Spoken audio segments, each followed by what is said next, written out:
ओम नमो भगवते वासुदेवाय। ओम नमो भगवते वासुदेवाय।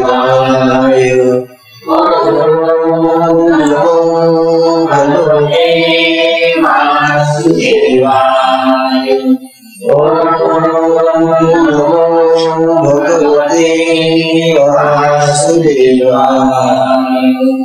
ओम नमो भगवते वासुदेवाय। श्री सद्गुरुनाथ महाराज की जय। अवधूत चिंतन श्री गुरुदेव परम पूज्य श्री सद्गुरु संत ज्ञानेश्वर महाराज की जय।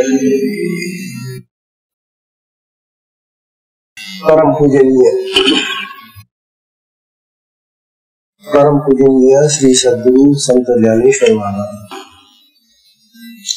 साधकांचे मायबाप बालयोगी आणि भगवान विष्णूचे अवतार असलेले ज्ञानोबा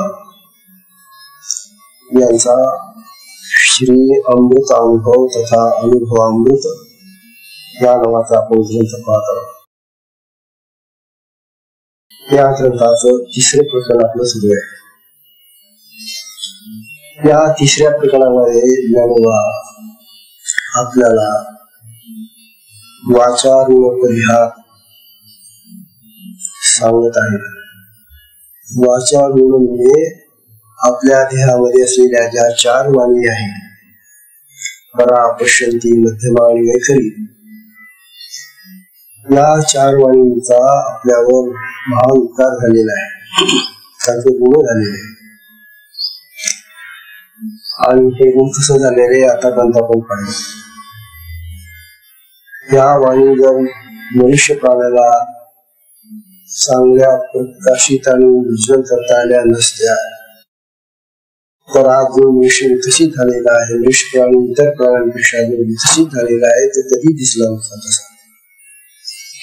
म्हणून या वाणीचं महान गुण आपल्यावर आहे। हे इतकं सांगून झाल्यानंतर आता ज्ञानोबा आपल्याला पुढे असं सांगत होते की आपल्या ज्या तीन अवस्था आहेत,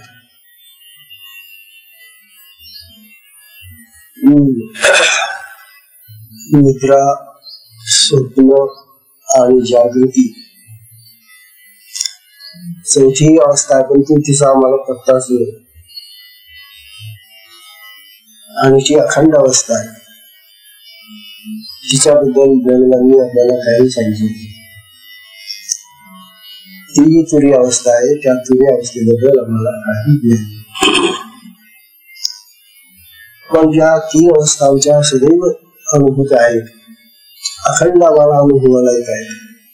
दररोज आम्ही झोपतो, झोपे स्वप्न पाहतो, स्वप्न संपलं, निद्रा तुटली की जाग येते, जागृती येते।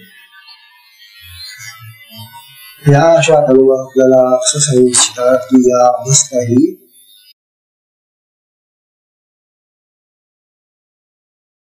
अज्ञानाच्या, विद्येच्या, मायेच्याच अवस्था आहे।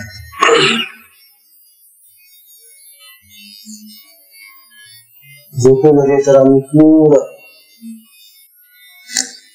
विस्मरण होऊन पूर्ण अज्ञानात असतो। प्रत्येकाचा अनुभव की झोपेमध्ये मी कोण आहे, कुठे झोपलेलं आहे, काय आहे, कोण, कसा, किती, काही सगळं विस्मरण झालेलं आहे, पूर्ण अज्ञान आहे। त्यानंतर त्याच झोपेमध्ये स्वप्न येतात आणि ती स्वप्न ही आम्हाला जागृतीची जशी चित्र आम्हाला दिसतात तशा प्रकारची चित्र दाखवतात। अनेक प्रकारची मागची पुढची कसल्या कसल्या प्रकारची स्वप्न पडतात, परंतु ही स्वप्नसृष्टी ही त्या निद्रेतीच अज्ञानजनक आहे। कारण स्वप्नातलं कुठलंही काहीही जे पाहिलेलं आहे ते जागृतीमध्ये सिद्ध करता येत नाही. तेव्हा निद्रा आणि स्वप्न या दोन अवस्था जर अविद्येच्या आहेत, अज्ञानाच्या आहेत, मग ही जी जागृतीची अवस्था आहे ही ज्ञानवंतात ही नाशवान, परिवर्तनशील, बदलणारी म्हणून मरते आहे. मरते तर आहे, ती जाते ती जाते ती जाते. पण या जागृती अवस्थेमध्ये आम्ही स्वतःला ज्ञानी समजतो. आम्हाला ज्ञान होतं, त्या भाषांनी आम्हाला जगाचं आणि सगळ्या प्रपंचाचं ज्ञान दिलं आणि म्हणून आम्ही ज्ञानी आहोत असा एक भ्रम आमच्या चित्तात भरला जातो, आमच्या बुद्धीत भरला जातो. ज्ञान आपल्याला सांगतायत की ही जी जागृता स्थिती, ज्ञान स्थिती आहे, अवस्था तिची ती ही अज्ञानाची अवस्था आहे. ज्याला तुम्ही ज्ञान असं म्हणता, ते ज्ञान ज्या खऱ्या ज्ञानाच्या तुलनेने पाहिलं तर तेही अज्ञानच आहे. कारण जागृतीतलं जे ज्ञान आहे ते सर्व नश्वर ज्ञान आहे, जे आम्ही प्राप्त करतो ग्रंथातून, वाचनातून, ऐकून किंवा अनेक प्रकारे जे ज्ञान आम्ही प्राप्त करतो. जागृतीतलं हे लौकिक ज्ञान जे एवढं आहे हेही नाशवान आहे.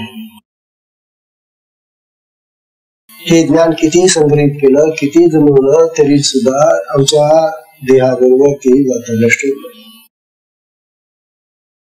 म्हणजे देहाबरोबर नष्ट होणार ज्ञान आहे ते त्या जागृती सारखंच आहे.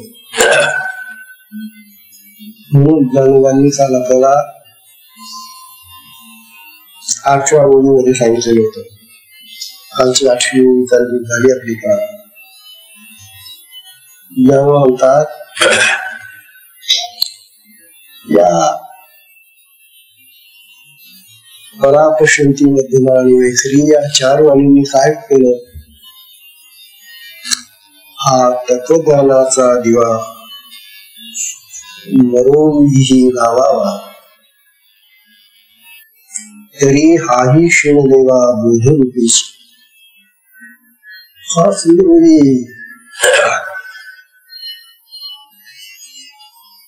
ज्ञानोबा सांगणारे, अहो भक्तांनो, अहो साधकांनो, या 4 वाणींनी केलं काय? जागृतीमध्ये यांनी ज्ञानाचा दिवा लावून दिला. ज्ञानाचा दिवा लावला आणि नंतर त्या देहाबरोबर त्या वाणीही निघून गेल्या. कारण वाणी सुद्धा देहाबरोबरच निघून जातात, किंवा अगोदर देहाच्याही अगोदर जातात. किंवा मताला माणसाची आधी वाचा बनवून जाते. आजूबाजूला जमलेले लोक त्याला हाका मारत असतात, बाबा तुम्हाला काही पाहिजे का, हवं का, काही विचारतात. पण तू मरणाच्या अवस्थेमध्ये असलेला तो माणूस बोलू शकत नाही. का बोलू शकत नाही? कारण त्याची जी वाणी आहे ती तुटी झालेली आहे. ती आता जाण्याच्या पंथाला लागलेली असते. म्हणून माणूस आधी मुकावतो आणि नंतर जातो, आणि गेल्यानंतर तो बोलताच येत नाही. गेलेल्या माणसाला बोलतो. म्हणून ह्या ज्या 4 वाणी, या 4 वाणी जागृतीमध्ये जेव्हा असतात आणि जागे असते, चांगले असते, त्यावेळेला आम्हाला ज्ञान देतात, ज्ञानाचा दिवा लावून देतात. आता जेव्हा ज्ञानाचा प्रकाश सांगितला, हा तत्वज्ञान दिवा. नरो लावावा तरी हाही शिवदेवा बोधरूपीची. धर्मा सांगणारे लौकिक ज्ञान जेव्हा या वाणी आम्हाला देतात, जगाचं ज्ञान देतात, ते ज्ञान तर अविद्या आहेच. जगाचं, प्रपंचाचं, या संसाराचं जेवढं ज्ञान आहे ते अविद्याजनक आहे, अविद्या आहे. अविद्या का? अज्ञान आहे ते. अज्ञान का? आणि ज्याला ज्ञान म्हणतात ते ज्ञान वेगळे आहे आणि ते जे ज्ञान आहे ते आत्म्यामध्ये आहे. आत्मा ज्ञानवान आहे, आत्मा ज्ञान स्वरूप आहे आणि त्या आत्म्याचं जे ज्ञान असतं तेच खरं ज्ञान आहे असं ज्ञान आपल्याला समजावे. म्हणून या वाणी आम्हाला जे ज्ञान देतात ते ज्ञान एक लौकिक देतात आणि मग तत्वज्ञानाचा दिवा लावून करतात. तत्वज्ञान या ठिकाणी देवळवानी तत्वज्ञान हा शब्द जो घेतला ते तत्वाचं ज्ञान आम्हाला ते त्या देतात. लौकिक ज्ञान हे अविद्या झाली, अज्ञान झालं, परंतु आता तत्वाचं ज्ञान जे आहे, तत्व म्हणजे ते ब्रह्म, त्या ब्रह्माचं ज्ञान दाखवून त्या म्हणतात. अर्थात ब्रह्मापर्यंत कुठली वाणी जात नाही, आत्म्यापर्यंत कुठली वाणी जात नाही, त्या फक्त दर्शवून जातात, दिवा लावून जातात. ते तुम्ही त्या आत्म्याच्या प्रसन्नतेने बोलायचं ते ज्ञान. परंतु या ठिकाणी ज्ञान आपल्याला सांगतात की या विद्यांनी काय केलं, या भाषांनी काय केलं, वाणींनी काय केलं, त्यांनी आम्हाला तत्वज्ञानाचा दिवा दाखवला आणि त्या निघून गेल्या. आता ज्ञानोबा असं सांगताय, हाही शिवदेवा बोधरूपीची. परंतु हा त्या वाणींनी जो तत्वज्ञानाचा दिलेला हा विनाकारण त्यांनी शिव घेतला, त्रास घेतला.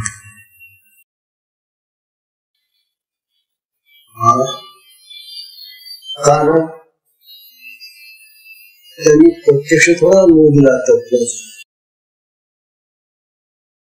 तत्वाचा जेव्हा अनुभव येतो, आत्म्याचा जेव्हा अनुभव येतो आणि ते तत्वज्ञ तो आत्मा जेव्हा त्या अनुभव देतो त्यावेळेला ते ज्ञान आम्हाला प्राप्त होते. अन्यथा कोणी म्हटलं की हे तत्व आहे आणि याचं ज्ञान करून जातो, हे ज्ञान मुळात नाही, ते कसे मिळवणार? तो आत्मा असा कुठल्याही ज्ञानाने जाणणारा किंवा जाणून घेण्यासारखा नाही. तो स्वयंबोध रूप आहे, आत्मस्वरूप आहे, तो ज्ञान स्वरूप आहे. तेव्हा त्याच्या ज्ञानाने त्याचं ज्ञान होतं. आत्म्याचं ज्ञान तुम्हाला जर पाहिजे असेल तर ते आत्म्याकडूनच तुम्हाला प्राप्त होतं. आत्माच आत्मस्वरूपाचं ज्ञान देतो. अन्य कुठल्याही गोष्टीने हे आत्मज्ञान आम्हाला प्राप्त होत नाही. मग ह्या भाषांनी हा जो तत्वज्ञानाचा दिवा करून दिला आम्हाला, ही फक्त मार्गदर्शनात्मक अशी पायवाट त्यांनी दाखवली, मार्गदर्शन केलं केवळ या भाषेने. परंतु आम्हाला आत्म्याचा अनुभव नाही येणार. आत्म्याचा अनुभव तर आत्मस्वरूप झाल्याशिवाय येतच नाही. आत्म ज्ञान प्राप्त करण्यासाठी आम्हाला आत्म्यामध्ये जावं. त्या वाणीने विनाकारण शिव घेतला त्रास घेतला. ही म्हणजे आपली काल आपली वाचून झालेली आहे. ज्ञानेश्वर महाराज किती महान होते. वाणींना तत्वाचं ज्ञान आपल्याला देता येणार नाही हा विचार ज्ञानवांनी या अमृतानुभवामध्ये मांडलेला आहे. ही जी समज आहे आमची ज्ञानवांनी की अरे बाबांनो, कुठलीही वाणी, कुठलीही वाचा, कुठलाही ग्रंथ, कुठलाही शब्द, कुठलंही काव्य, वाणीचं जे स्वरूप आहे त्यामुळे आत्मानुभव येणार नाही. फार तर ते बाह्य त्या आत्म्याचं स्वरूप वर्णन करतील वेगळ्या प्रकारे, परंतु प्रत्यक्ष अनुभव बनणे ते करून देऊ शकत नाही. भाषा कितीही समृद्ध झाली, शब्द कितीही आकर्षक आणि अप्रतिम असले,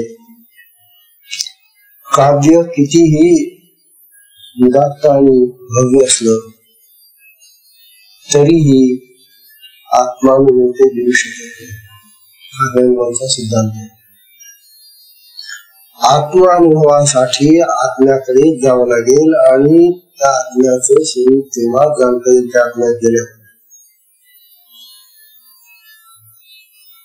भाषांनी आत्मज्ञान प्राप्त होणं म्हणजे द्वैतातून आत्म्याकडे जाणे. म्हणून आत्म्याची स्थिती जाणण्यासाठी, आत्मस्वरूप होण्यासाठी अद्वैतातच जावं लागतं. हा विचार ज्ञानवांनी यापूर्वी आपल्याला पुष्कळ वेळा सांगितलेला आहे. आता ज्ञानोबा आपल्याला सांगणार म्हणून ज्ञानोबांना ज्ञानियांचा राजा किंवा योग्यांची भावनी म्हणतात. महान ज्ञानोबा किती लहान वयामध्ये त्यांनी हा विचार आपल्याकडे मांडलेला आहे, लक्षात द्या. आणि आज सुद्धा जगातल्या बऱ्याचशा लोकांमध्ये हाच भ्रम पसरलेला आहे की आम्ही हे जे ग्रंथ वाचतो, आम्ही हे जे ऐकतो, आम्हाला जे त्यामुळे आत्मज्ञान झालं. आत्मज्ञान झालं हा भ्रम झाला. आणि ज्याला आत्मज्ञान होतं ना तो असं कधीच म्हणत नाही की मला आत्मज्ञान झालं. खरा आत्मज्ञानी चूक होऊन जाते. तिथं बोलण्याची भानगडच नाही. आणि जे असं बडबड करत सुद्धा की आत्मज्ञानी आहे, मला आत्मज्ञान झालं, मी सगळं जाणतो, आता समजून घ्यावं, हे कोरे लोक. तिथं आत्मज्ञान नाही. आत्मज्ञानासाठी ज्ञानोबा सांगतात जे आत्मस्थिती प्राप्त व्हावी लागते, त्या आत्म्यामध्ये जावं लागतं, अद्वैताचा बोध व्हावा लागतो, त्या आत्मस्वरूपामध्ये समरस व्हावं लागतं. अशा प्रकारचा विचार ज्ञानोबांनी या ओळीवरून सांगितलेला आहे. ज्ञानोबा आजची नवी ओळी,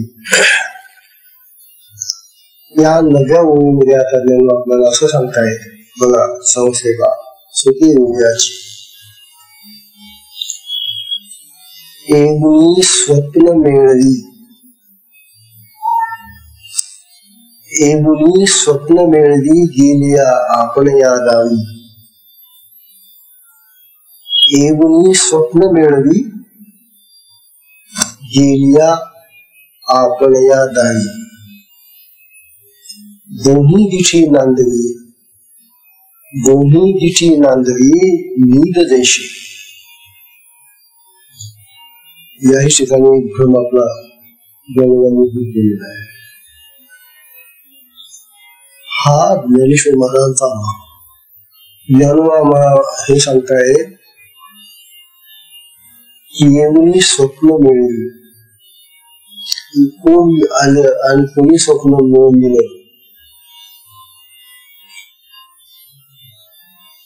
एवढी स्वप्न मिळली म्हणजे जी निद्रा, येते. नवी आता सुरू झाली. येऊनी स्वप्न मिळवली. कोण येते? येऊन म्हणजे ती रात्र येते, झोप येते.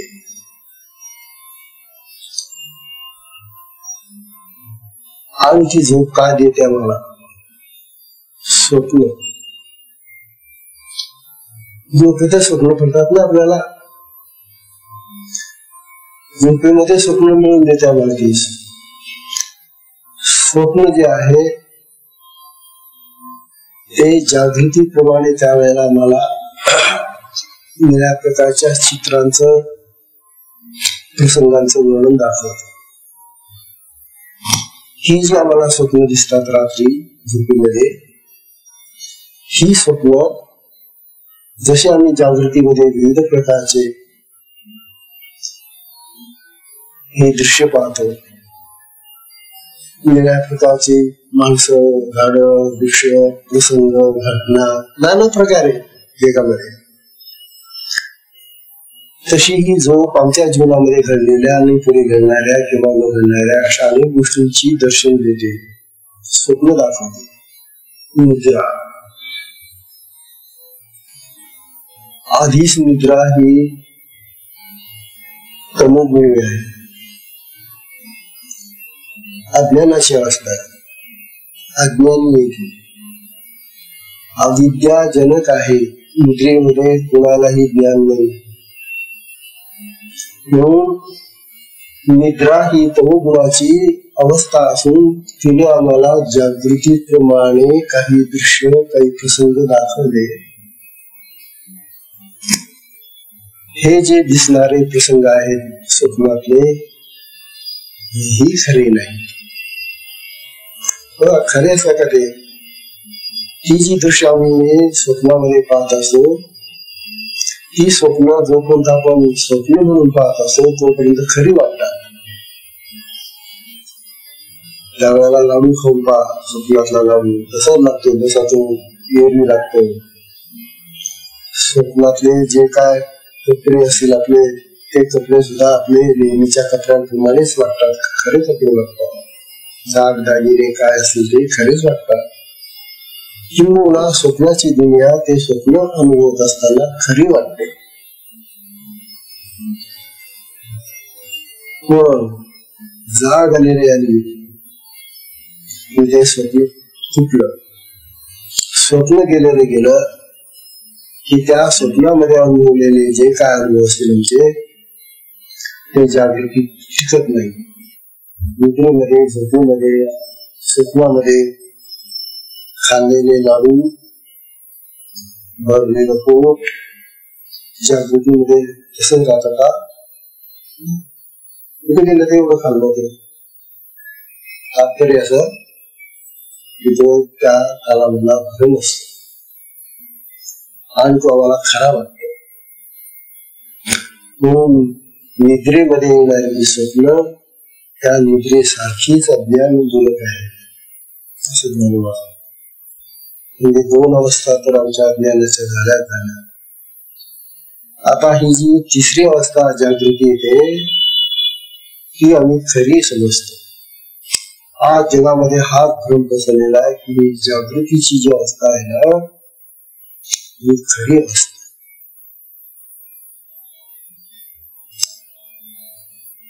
आणि खरी अवस्था म्हटली की मग ती ज्ञानाची अवस्था आहे असं म्हणतो. जागृतीमध्ये आम्हाला ज्ञान होतं, निद्रेमध्ये ज्ञान नव्हतं. स्वप्नामध्ये झालेलं ज्ञान खोटं असतं, पण जागृतीत जे ज्ञान होतं ते खरं असतं. हा भ्रम आमचा. सांगतात अरे वेड्यानो, ही जागृती सुद्धा त्या निद्रेची बहीण आहे. त्या निद्रेतूनच ही जागृती प्रकाशित झालेली आहे, पुढे आलेली. जेव्हा ही जी जागृती आहे, ही जागृती सुद्धा निद्रेप्रमाणेच अज्ञानमूलक आहे, अविद्याजनक आहे. असं ज्ञानोबा का म्हणतात? कारण जागृतीतलं जे ज्ञान आहे, आम्हाला जे ज्ञान होतं जागृतीमध्ये, ते ज्ञान आत्मानुभव नाही. जागृतीत नाही. जागृती किती गेला तरी, जाग आली तरी त्या जागेनं जागृत होऊन निळ्या प्रकारच्या कर्मांनी, निळ्या प्रकारच्या गोष्टींनी आपल्याला ते आत्मानुभव देऊ शकत नाही. तेव्हा ज्ञानोबा आपल्याला म्हणून राहिले की जागृतीचं स्वरूप निद्रा गेल्यानंतर ती जी दाखवते, अर्थात जागृती आणि स्वप्न या दोन्ही गोष्टी ज्या आहेत त्या दृष्टीला आश्रय देणाऱ्या निद्रेच्याच आहेत. निद्रेमुळे स्वप्न येतं, निद्रेमुळे जागृती येते, असं आता ज्ञानोबा. झोपच तुटली नसती तर जागृती आली असती. कशी आली असं सांगा. म्हणून निद्रा ही जी आहे त्या जागृतीतून प्रकट होणारी अवस्था आहे. आणि म्हणून त्या प्रकट होणाऱ्या जागृतीमध्ये निद्रेचेच पुष्कळ संस्कार प्रकट होतात.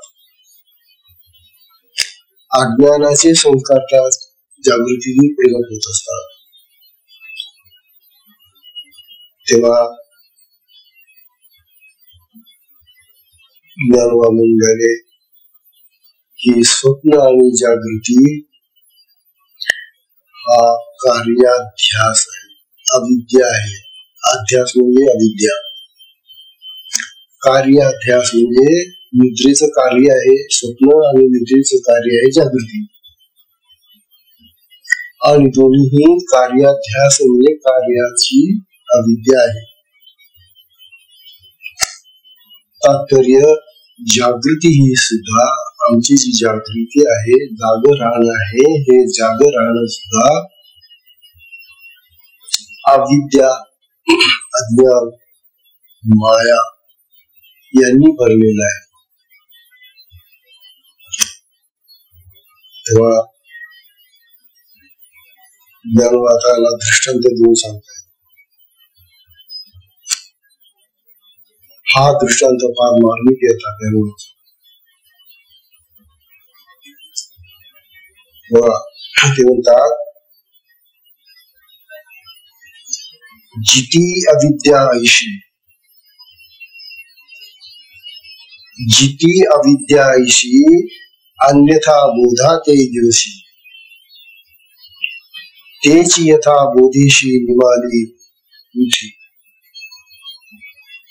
मुली चांगली ऐकून घ्या, समजते का बघा. ज्ञानोबांच्या ओव्या अशा सहज समजणाऱ्या ओव्या नाही इतर काव्याप्रमाणे. ते म्हणतात, जिती अविद्या ऐशी,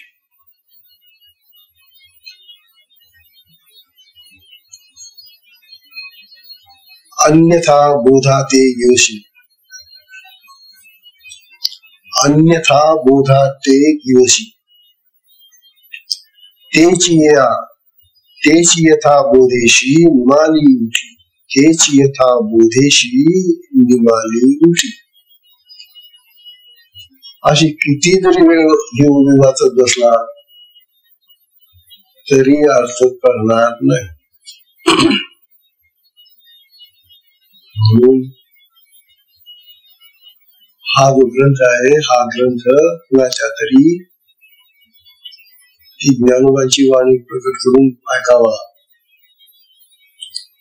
तर समजून पडते, तेव्हा तो समजतो.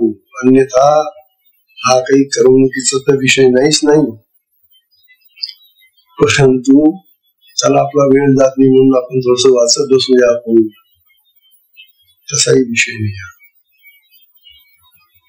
काय सांगता बघा. जिती, आता हा जिती शब्द जो ज्ञानोबांनी वापरलेला आहे, जिती म्हणजे जिवंत असा एक अर्थ आहे. जिती, जिती जिवंत. आता जिवंत काय इथं अविद्या, जिती अविद्या आयशी. ज्ञान सांगताय की जिती जिवंत अविद्या, या झोपेमध्ये जी अविद्या भरली, अज्ञान भरलेले ना, ती जिवंत आहे झोपेमध्ये. अविद्या जिवंत आहे बरं, ज्ञान नाही. अज्ञान जिवंत आहे. तुम्हाला जेवढं अज्ञान पाहिजे असेल ना तेवढं झोपेमधून द्या, ज्ञान नाही. तेव्हा जिवंत अविद्या पाहिजे असेल तुम्हाला तर झोपेत चला. अहो पण महाराज, आम्ही झोपेमध्ये जिवंत असूनही आम्हाला कुठं स्मरण आहे, आम्हाला स्मरण नाही, आम्हाला ज्ञान नाही, आम्हाला काहीच नाही. आमची सगळी इंद्रिय बंद आहेत ना हो. आमची बुद्धी, आमचं मन, आमची वाणी, आमचे डोळे, आमचे कान सगळे बंद. आणि ही सगळी दारं जेव्हा बंद असतात तेव्हा झोप लागते बरं. तेव्हा आपण झोपताना दारं खिडक्या लावून घेतो, ती गोष्ट वेगळी. परंतु या देहाची सगळी दारं आधी बंद करावी लागतात. का? चुकून एखादा प्रकाश किरण मध्ये आला तर अंधार येणं मध्ये, म्हणून कान बंद, नाक बंद, डोळे बंद, तोंड बंद, सगळं बंद. मन, बुद्धी, चित्त वगैरे सगळं बंद. आणि मग ती अविद्या खेळते आपल्या देहामध्ये. अशी ही जी जिवंत अविद्या आहे, ज्ञानोबा सांगतात, हीच अविद्या आम्हाला भ्रमात नेणारी असते. अविद्येमुळे भ्रम निर्माण होतो. अज्ञानामुळे माणसाला भ्रमिष्टपणा येतो. बरोबर आहे. ज्ञानाने समज येते, हे तर खरं की नाही. एखाद्या गोष्टीचं ज्ञान झालं की आम्हाला त्याच्याबद्दल माहिती कळते. आता बा साखर पाहिजे आम्ही, गोड लागते बरं. मीठ पाहिलं, खारट आहे बरं. काय हे कसं कळलं तुम्हाला? हे झोपेत कळलं का? जागृतीमध्ये. आणि हे जे जागृतीमध्ये हे जे काम होत ते, ती जी अविद्या आहे त्या अविद्येचं रूप बदललं आता, आणि ती त्या ठिकाणी विद्येचं काम करते, म्हणजे ज्ञान देण्याचं काम करते. पण कसलं ज्ञान देते ती आम्हाला? या सगळ्या वस्तूंचं, जगाचं, घरातल्या पदार्थांचं, जगातल्या पदार्थांचं, वस्तूंचं, सगळ्या प्रकारचं ज्ञान देते. अहो हे ज्ञान म्हणजे हे ज्ञान नाहीये. तुम्ही ज्याला ज्ञान ज्ञान म्हणतात हे ज्ञान नाहीये. ते जे स्वप्नातलं किंवा झोपेतलं जे अज्ञान होतं ना, तसंच आहे की फक्त याला नाव ज्ञान दिलंय. तिथं अविद्या होती, तिथं विद्या झाली, ती नाव बदलून आली. बाई तीच आहे. काही फरक पडेल की तिच्या वागण्यामध्ये? तीच बाई अविद्या होती आणि तीच आता नटून थटून विद्या होऊन आली. तिच्या अंतःकरणामध्ये, तिच्या वागण्यामध्ये, तिच्या स्वभावामध्ये काही फरक नाही का? काही फारसं. ही जी जागृती आहे, ही जागृती म्हणजे सुद्धा एक अविद्येचंच घर आहे, असं ब्रह्म म्हणतात. एवढा भ्रम निराश केलाय आमचा. जागृतीमध्ये आम्हाला जे ज्ञान होतं, आम्ही ज्ञानी झालो असं जे म्हणतो, अरे हा तुमचा भ्रम आहे. तुम्ही ज्ञानी झालाच नाही. तुम्ही जे जाणलं, जे समजलं तुम्हाला, ते ह्या जगाचं परमार्थाचं नाही, जगाचं वस्तूंचं, प्रपंचाचं, संसाराचं ज्ञान घेतलं जातं. जे ज्ञान देहाबरोबर नष्ट होणार आहे, मरते येते, परिवर्तनशील आहे, बदलणार आहे, विस्मरणात जाणार आहे. तुम्ही सांगा ना, आपण आता इतके शिकलो, सगळंच पाठ आहे का आपलं? कितीतरी विसरून गेलेलो असतो. म्हणजे विस्मृतीत जात ना, म्हणजे विस्मृतीत जात, परिवर्तन होत, बदलत, नष्ट होत, जात मरताना. ते सगळं अविद्याजनक आहे. ते खरं ज्ञान नाही. खरं ज्ञान जे असतं ते मरत नाही, ते अमर असत आणि ते आत्म्यामध्ये आहे. आत्मा हा ज्ञान युक्त आहे. आत्मा ज्ञान रूप आहे. ज्ञान भरलेला आहे, ज्ञान आहे.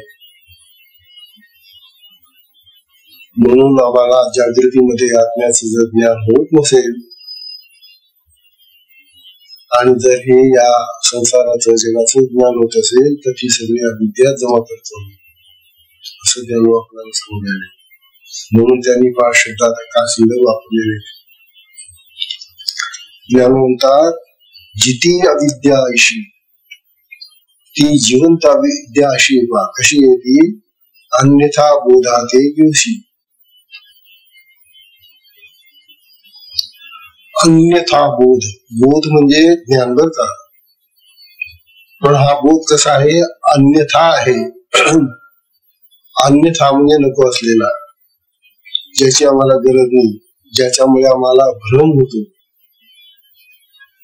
भ्रमयुक्त जे ज्ञान, त्याला का ज्ञान म्हणणार? ज्या ज्ञानाने आमच्या चित्तामध्ये भ्रम निर्माण होईल, बुद्धीमध्ये भ्रम निर्माण होईल, त्याला का तुम्ही ज्ञान म्हणणार? म्हणून ही जी अविद्या आहे ना, ही अविद्या भ्रमज्ञान निर्माण करते जागृतीमध्ये. अन्यथा ज्ञान देते, ज्ञान देते, पण तू कोणतं ज्ञान देते? अन्यथा ज्ञान देते. यथार्थ ज्ञान नाही देत. आणि यथार्थ ज्ञान दिलं तरी सुद्धा अज्ञानाच्या सापेक्ष ते यथार्थ ज्ञान असत. तीन ज्ञान झाले आता. अन्यथा ज्ञान म्हणजे जे भ्रममूलक आहे ते. यथार्थ ज्ञान म्हणजे जसं आहे तसंच देते ती. दोरी पडलेली ना तर तुम्हाला दोरी दिसेल, साप दिसणार नाही. साप जर दिसत असेल तर अन्यथा ज्ञान झालं, भ्रममूलक ज्ञान झालं. सर्पाचं आहे दोरी पण दिसतो सर्प तुम्हाला. हे जे सर्पाचं दिसणं आहे ते भ्रममूलक ज्ञान आहे, अन्यथा ज्ञान. ते जर त्या विद्येने आम्हाला सांगितलं की नाही रे ही दोरी आहे, कळलं आम्हाला, तर मग ते जे ज्ञान होतं दोरीचं ते यथार्थ ज्ञान झालं. यथार्थ म्हणजे योग्य योग, जसं आहे तसं. यथार्थ आणि अन्यथा ज्ञान दोन्ही अविद्यामूलक आहेत. ज्ञानवा म्हणतात आत्मज्ञान खरं ज्ञान.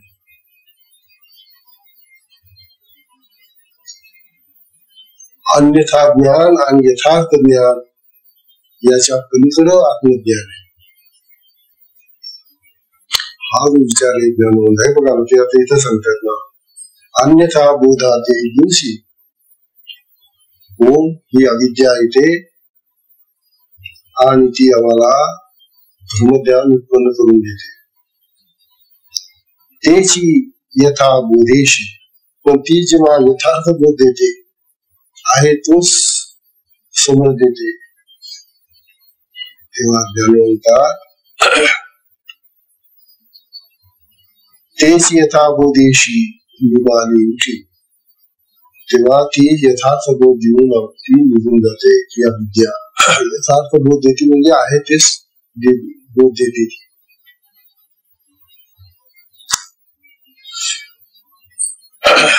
ज्ञान आपल्याला असं सांगले की यथार्थ आणि अन्यथा बोध देण्याला ही अविद्या कारणीभूत आहे. अविद्येने अन्यथाही बोध होतो आणि यथार्थही बोध झाला. यथार्थ बोध अविद्या जाणे फार कठीण नसतं. यथार्थ ज्ञान झाल्यानंतर जो बोध होतो तो मात्र निघता निघत नाही. ब्रह्मज्ञानाने अन्यथा ज्ञानाने झालेला बोध जाऊ शकतो, भ्रम जाऊ शकतो, भ्रम मिटू शकतो, भ्रांती नाहीशी होऊ शकते. परंतु यथार्थ जे ज्ञान झालेलं आहे तेही चुकीचं असू शकतं. आणि मग ते यथार्थ चुकीचं ज्ञान जाता जात नाही, कारण आमचा ठाम निश्चय झालेला असतो की ते म्हणजे तेच याशिवाय दुसरं नाही. म्हणून ज्ञानोबा आपल्याला असं सांगतात की ही जी अविद्या आहे ही अविद्या अन्यथा ज्ञान आणि यथार्थ ज्ञान दोन्ही गोष्टींना जाऊन मरते. परंतु यथार्थ ज्ञान जेव्हा ती देते त्यावेळेला ते ज्ञान जर चुकीचं असलं, त्याच्यामध्ये काही गडबड झाली, त्या यथार्थात म्हणजे योग्य असं ते झालं नाही, काही चूक झाली, प्रमाद घडला, तर ते यथार्थ ज्ञान सुद्धा आपल्याला काढून टाकणं मोठं कठीण होऊन जातं. यथार्थ ज्ञान माणसं सोडतच नाही, कारण त्याचा निश्चय झालेला असतो की असं म्हणजे असंच. ही गोष्ट आता ज्ञानोबा विद्येमुळे घडते असं सांगून राहिले. बरोबर. अरे का सुंदर हा विषय ज्ञानोबा आता आपल्याला पुन्हा सांगत आहेत.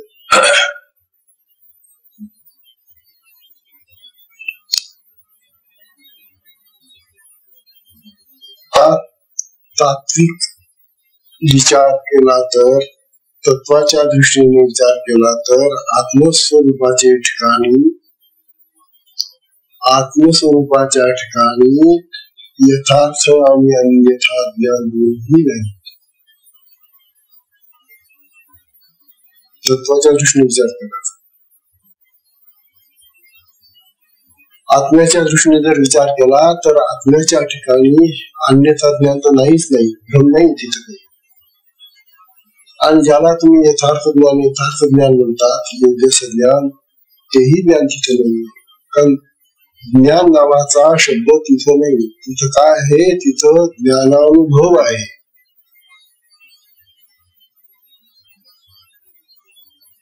आत्म्यामध्ये आत्मस्थितीचा अनुभव प्राप्त होतो. आत्मानुभव प्राप्त होणं हे आत्म्याचं लक्षण आहे.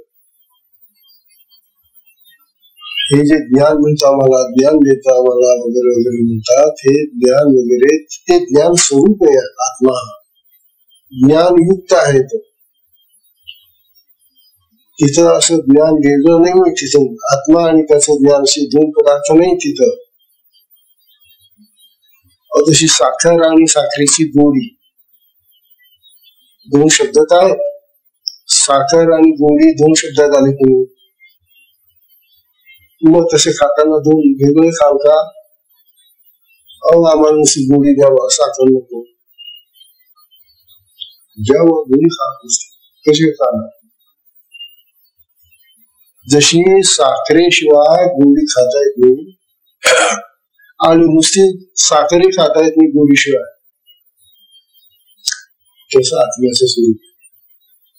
शब्द दोन आहेत, आत्मा आणि ज्ञान.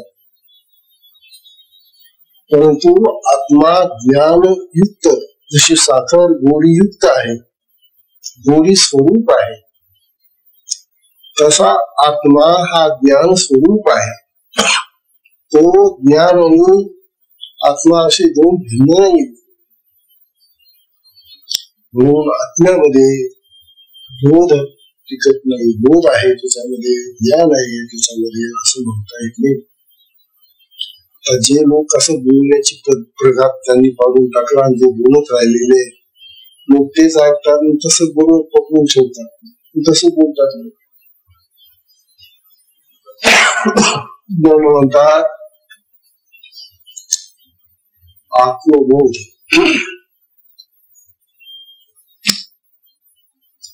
असा शब्द नाही. आत्मा हाच बोधरूप आहे. आत्मा आणि बोध असे दोन शब्द नाही किंवा असे दोन भिन्न प्रकार नाही तिथं.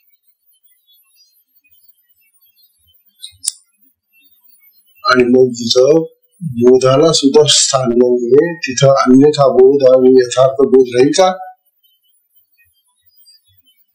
आत्म्यामध्ये जिथं बोध शब्द ज्ञान सुद्धा वेगळं करता येत नाही त्याचं, मग तिथं अन्यथा ज्ञान आणि हे यथार्थ ज्ञान जे आपण पाहिलं जातात ते तरी राहतील का तिथं? म्हणून आत्म्यामध्ये ज्ञान, यथार्थ ज्ञान आणि अन्यथा ज्ञान हे काहीच नाही. आत्मा निखळ शुद्ध स्वरूप,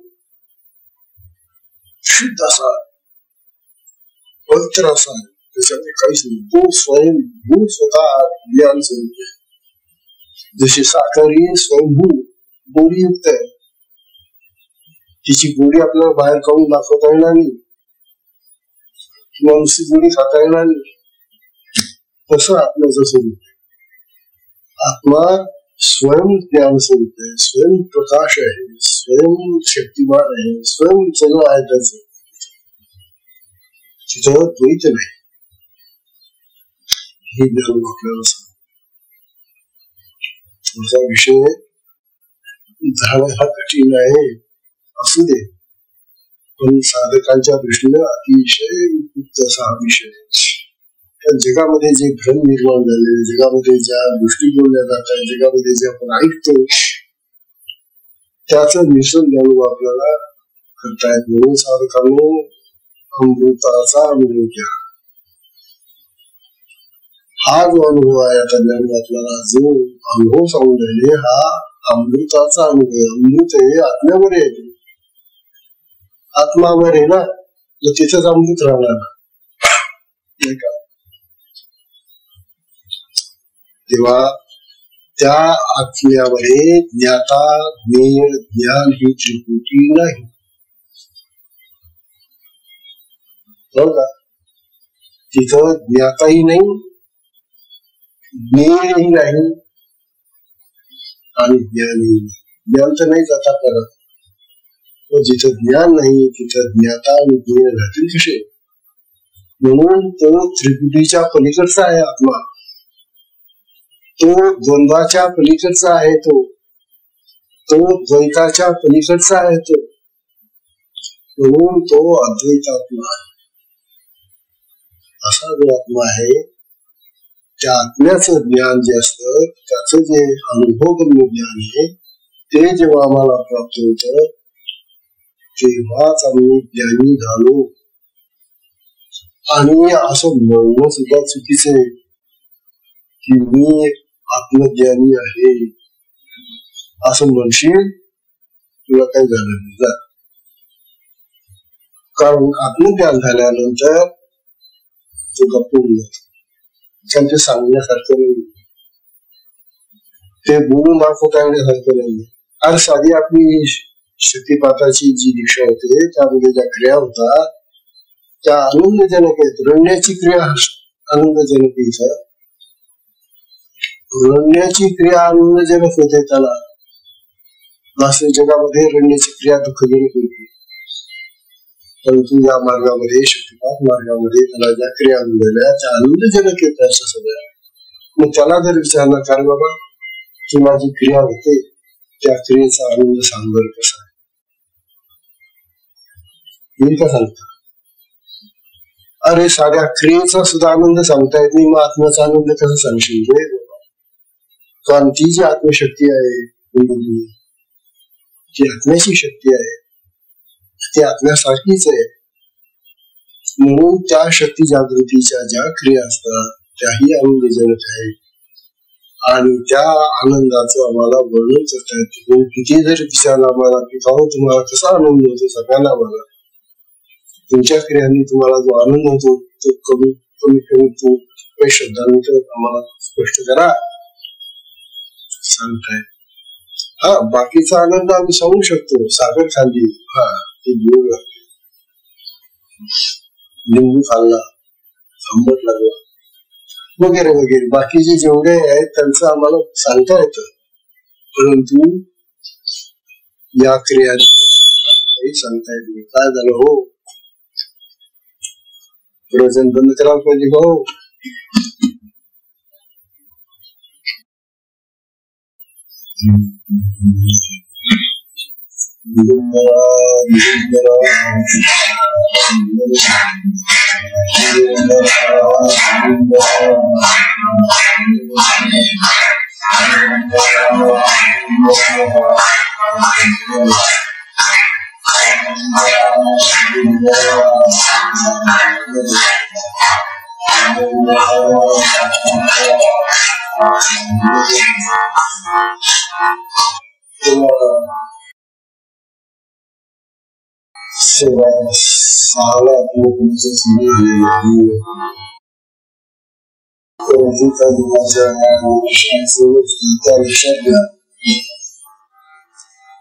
आपण तरी आपल्या सोयीसाठी वेळ बदलून घेतला. आपल्या एकट्याची सोय बघू नका, सगळ्यांची सोय बघा. म्हणून 5-10 मिनिटं इकडे तिकडे जरी झाले, उशीर झाला तर सगळ्यांना प्रवचन ऐकायला, आणि ही प्रवचन ऐकायला मिळालीच पाहिजे. अमृतानुभवाचं ज्ञान आम्हाला व्हायला पाहिजे. म्हणून जे साधक त्यांना घरी खूप काम असतं त्यावेळेला जायलाच पाहिजे, असं काही असेल तर त्यांनी निघून जावं. त्यांना मी परवानगी देतो. समजा त्याला 7:30 वाजता घरी राहायलाच पाहिजे, त्यांना जा बाबा. पण तू बाकीच्यांचं कशाला बोलवतो? म्हणून मला काय म्हणायचंय की थोडं 5-10 मिनिटं इकडे तिकडं घरच्या लोकांची दाढी धरावी, पाय पडावे की बाबा आम्हाला क्षमा करा, आम्ही काही वाईट कामाला जात नाही. आश्रमामध्ये अमृताचा अनुभव घ्यायला जातो, ऐकतो आम्ही तिथं. तुमच्या कानावर तर काही येत नाही, त्यामुळे तुम्ही आम्हाला म्हणता की काय नाही 7:30ला घरात पाहिजे, पण त्यांच्या कानावर जात नाही ना ते. म्हणून सगळ्यांची सोय द्या तुम्ही, असा वेळ करा. उगाच आपल्या इच्छेप्रमाणे आपल्या फायद्यासाठी आपण वेळ ठरवणं बरं नाही. आज पाहिला मी 6 वाजता की 1-2 बाया होत्या, काय उपयोग असं. म्हणून आपला नेहमीचा जो सभासदाचा वेळ आहे ना, तो छान बर का. हरिओम तत्सत.